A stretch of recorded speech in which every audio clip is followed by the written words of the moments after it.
Jeff Mason covers the White House for Reuters, and he joins me now. Jeff, I'm going to get to some questions just a moment, but can you comment on what we were just discussing? Is there discussion or reason for bringing in this new General Dan Kane now to be the chairman of the Joint Chiefs? Because by Dan's description, Dan DeLuce, of course, the reporter of whom I'm speaking, he doesn't seem like an obvious choice to take this position. I mean, I would defer to Dan in terms of the military sort of background, which was really good context. The political background is I've seen that the incoming, if he's confirmed, chair of the Joint Chiefs of Staff has worn a MAGA hat before and appears to be supportive of Trump.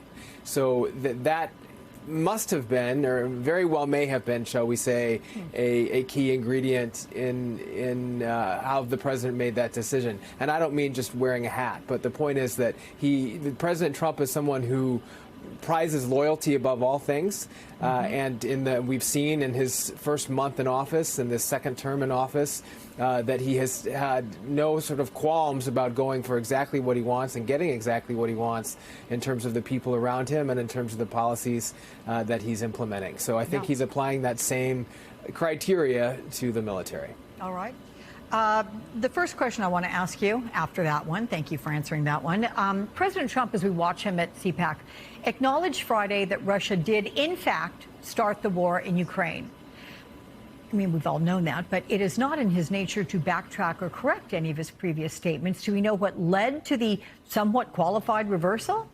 Well, I think your emphasis on the word qualified there is important. He said that Russia had started the war, but he went on to say that President Zelensky shouldn't have allowed that to happen. So it was kind of a walk back, but not entirely a walk back.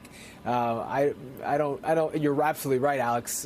President Trump is not someone to issue corrections. I think he was just acknowledging a fact that you just acknowledged as well, that we all know that war started because of an invasion by Russia into Ukraine and not the other way around. But it didn't show us, he didn't display in that comment any sort of backing down in his criticism of President Zelensky, who of course has been leading his country throughout this war. Yeah. President Trump, earlier it was on Truth Social, he urged Elon Musk to be even more aggressive. How much more aggressive can Musk be, and what are the risks of him being more aggressive? Well, I mean, I would answer that question by looking at numbers. Both the president and Elon Musk have said that they're targeting $1 trillion in cuts from the government. And Mr. Musk has also said an ideal situation would be $2 trillion. So the president didn't reference that number in his social media post, but surely I think that's a reference to the possibility that Mr. Musk could do even more. And President Trump, I was in the Oval Office when the two of them were taking questions from reporters a little over a week ago. He showed there how much support that he wants to give to Musk. And this is just, a further indication not only of his support and the mandate that he believes or that he wants to give to Musk, but also the fact that he wants him to go even further. So any of the criticisms that Democrats and others, and not just Democrats, have been making about this, falling on deaf ears. Is there word on which departments and agencies, Jeff, are next on the chopping block? He's already said that the Department of Education is coming up next. We, of course, know what he's done with USAID. Also expecting some big cuts at the Pentagon, which I know you've NBC and MSNBC have reported on, as has Reuters. I can't tell you other ones, but I can say that I think that they're looking at everything, and that is absolutely at the top of President Trump's agenda. Yeah, seems like nothing's off the table. Let me play for you a pretty heated exchange. It's between President Trump and Maine Governor Janet Mills. This is from yesterday. Listen to this. Is Maine here, the governor of Maine? Yeah, I'm here. Are you not going to comply with it? I'm complying with state and federal law. Well, we are the federal law.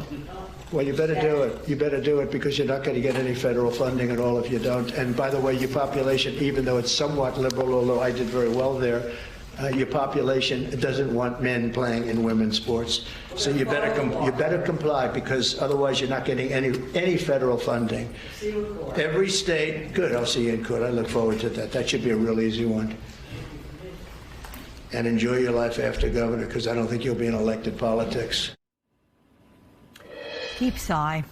Does this administration thrive, Jeff, on exchanges like that? Oh, sure. I mean, President Trump loves to have exchanges like that, whether it's with an elected official or a Democratic governor or with reporters. So, yeah, I think he's very happy to have exchanges like that. I mean, I don't doubt that he will try to cut off funding to Maine. I don't think that's an idle threat. But the governor responded to that by saying, we'll see you in court, and he accepted that challenge. You did, and then some. Okay, Jeff Mason, my friend, it's always good to see you, and I look forward to seeing you again.